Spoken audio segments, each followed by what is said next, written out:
So I spoke in my last video about where this journey kind of began for me in business school, utilizing the case method. And I wanted to push on that a little bit more. I'm working on some thoughts around the most effective way to try and teach this to other people. And if it's even possible, if it is, what's the way to do it? What's the right demographic of people? Is it a certain age? Do you do it for younger kids? Do you do it for older people? So I'm still working through that, but I think a good starting point is to understand for myself what got me to the point of acknowledging there's a better way to think, questioning my thoughts more, being more self-aware, all those things. So as I mentioned, it's very clear to me the when. It was when I went to business school and went through 2 years of the case method. But the how, the why, I started to hypothesize on in the last video, but I want to go a little bit deeper. So what I talked about was that the nature of, or the structure of the program was such that the first year you spent every class, which was 2 to 3 classes a day, 5 days a week for the year, in the same room with the same 90 people, with different teachers, different subjects kind of rotating in and out. And it was all case method, where you read a case and then it was more or less an open but guided discussion by the professor on the case, and just hearing everybody's different views on what they thought about the person's actions, what they thought they should have done, how they analyzed the information, what their insights were, all those types of things. So it's kind of ripe for this type of thinking. And some of the things that I thought were critical to it were the diversity of thought. So you had 90 people from different countries, different backgrounds, different ages, genders, races, countries, professional experience, all that stuff. So lots of diversity of thought. And the structure of it was such where you couldn't speak that much, right? The class, if I remember correctly, was an hour and 15 minutes, 90 people. So not everybody speaks every class, and when you do speak, it's relatively limited for the most part. So you're forced to listen. You're almost a captive audience where you're forced to listen. And again, then there's the consistency of it. It's just every day for hours you're going through this. So I almost can think of it as like a prisoner. I said the word captive, where whether you like it or not, you're going to go through this experience and you're going to be forced to listen to diverse views that you might not have agreed with or thought of. You can't speak. You can't jump in and say, no, this is what I think. Your mind is forced to just take it all in. Now, I stopped there for a second because it's probably true. Your mind is not forced to take all that in. For some people, you could shut down. You could disengage and say, either this is too much for me, or it's too overwhelming to hear all these different thoughts that are different from how I would normally think. So I'm just going to stop listening. I didn't do that.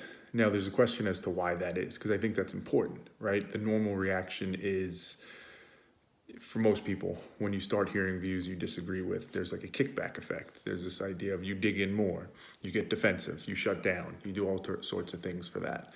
I think there was probably a few reasons why I didn't shut down. Some of it, as I spoke about in the last video, is probably just the nature of how I think. I'm probably somewhat more receptive to trying to think better. As I spoke about, I think I'm somebody that always liked to debate and talk about different topics and question them more in the spirit of winning and being right than objective truth. But it was in my mind, the idea of questioning and thinking. So it wasn't a huge stretch, but that's not enough, right? Necessary, but not sufficient. So I think that was part of it. I think part of it was I was always very engaged academically. So, I was going to go in prepared, and I was going to do what the curriculum asked for. And the curriculum asked for you to be very engaged in class and be listening and build off your other, classmates' ideas and try and learn from them. I knew that was the plan. So if I was going to be successful academically and follow the plan, I needed to learn from all these different people and be checked in and be engaged. And there's also like a pragmatic piece of it where, if, unlike high school, even unlike college to an extent, where maybe your parents make you go, I totally chose to be there and I'm paying for it. So what would be the point of me not being engaged. So of course I'm gonna pay attention. So I think that's part of it. But again, probably necessary, not sufficient. Perhaps the biggest piece of it is the respect that I had for the institution and the program. So I mentioned I went to HBS, Harvard Business School, which was probably one of my greatest accomplishments in life, on paper. I kind of knew coming out of undergraduate that I wanted to go to business school. HBS is typically considered one of the best. I had applied to Harvard in undergraduate and didn't get in. Probably not a surprise, right? I was strong undergraduate, but probably not that strong.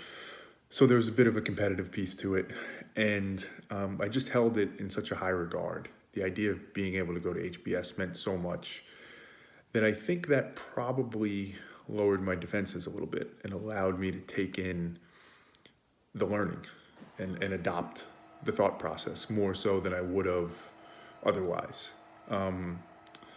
The idea of being in that classroom, going through those cases with those professors and even those students who I knew had to be super qualified, it didn't allow me to just easily dismiss it and say, like this isn't real, I know better than this, I'm gonna shut down because this is a waste of my time. I valued it too much. Now maybe my value of it was irrational, it probably was. It was somewhat superficial, like I said, that it was just one of the top business schools and I just wanted that name on my resume, but it allowed me, even if unintentionally or indirectly, it allowed me to lower those defenses because there was such a respect there. And that makes me think about bringing this to other people, right? As short of signing people up to a year-long program where you have them sit in a room and, listen to people, which maybe ultimately that is what it has to be. There's probably some degree of that. There's got to be some degree of respect and credibility for the process and the structure and the learnings to come that open you up to it. If you don't respect it, if you don't believe there's any value in it, naturally you're gonna dismiss it and shut it down.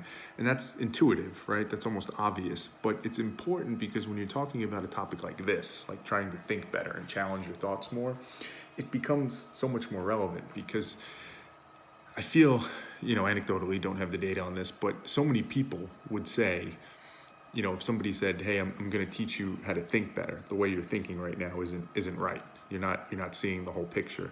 Most people's reaction to that is going to be, I think just fine. Like I see the picture. I'm reflective. I think about stuff. I question, even if they don't, right? Even if they don't realize they don't. So naturally, if that's the value proposition, if that's what you're pitching, people are going to be standoffish to that. They're not going to respect that right away. There's not a clear way to prove it. And it almost is, for lack of a better term, insulting to the person. Like, oh, you're saying I'm not good enough to do this myself? And I think that's a big hurdle that you have to get over in trying to teach people to think this way. And it's part of the reason, even in the HBS setting, at business school, it took that long period of consistently doing it, even when I respected it that much. It still took a really long period for me to adopt it because it's just a tough thing to swallow. It's a tough thing to admit and acknowledge. I think that's a challenge. That's a challenge of how do you get people, and probably you don't want them the way I was, where I was kind of almost naive a little bit and like starry-eyed of like, oh my God, I'm at Harvard and this is amazing and this is everything about it's great. You don't want that kind of blind respect and credibility to be generated, but you have to do it in some real way. So I think that's a key piece, and I think that's something I need to think more about and consider, as well as the time component, because you may not have the luxury of that. So is there a way to expedite that? Is there a way to do it quicker, sooner, get through it more? And that brings me maybe to the last piece I'll touch on in this video. What's the right age? What's the right age for something like this? Naturally, when I went to business school, I was older, right? I think I was 24 when I started, which is relatively young. A lot of people were in their 30s, some even older. And so is that the right age, right? When your mind's fully developed, when you're mentally sophisticated enough to process even how the mind works and how you can improve your thinking? Some logic would say, yeah, you need to be able to understand it, to be able to do it. I wonder though, if that's true. I wonder if there's not value to going younger right? Whether that be high school, junior high, or possibly even elementary school, in a much simpler way. Naturally, you wouldn't be teaching, finance business cases, but if there's a way to start to teach younger people some of these tools, some of these skills, how to try and think more objectively, how to try and question more, not take things at face value, in a healthy way. Is that really the best way to do it? Because then I'll touch more on this perhaps in the next video, because I do want to keep kind of going down this path. Perhaps there's something to that, right? It took such a long captive type program where I held it in such high regard for me to get converted into this. And even then it took time after business school. Perhaps if you do it with somebody who's much younger in elementary school and you start to teach them some of these things, they're much more open to it.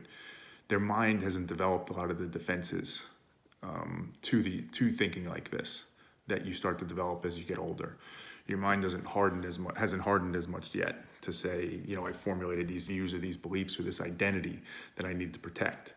So maybe in some ways you almost can think of it as like an inoculation. You get in there early before any of that forms and you build the defense for it. You make the younger person aware of it, that that's even a thing that could happen, so that as it starts to happen, they can spot it, they can question it. It's not going to be perfect, I would imagine. It's not going to cure all the ills of the world, but it may be the better time to start to teach these things. It may be the more effective, more efficient way to do it rather than trying to do it later in life. So more to come on that, but I think there's definitely some lessons to be pulled from how I experienced it. Probably have to think broader than just me, but certainly it's a starting point, I think.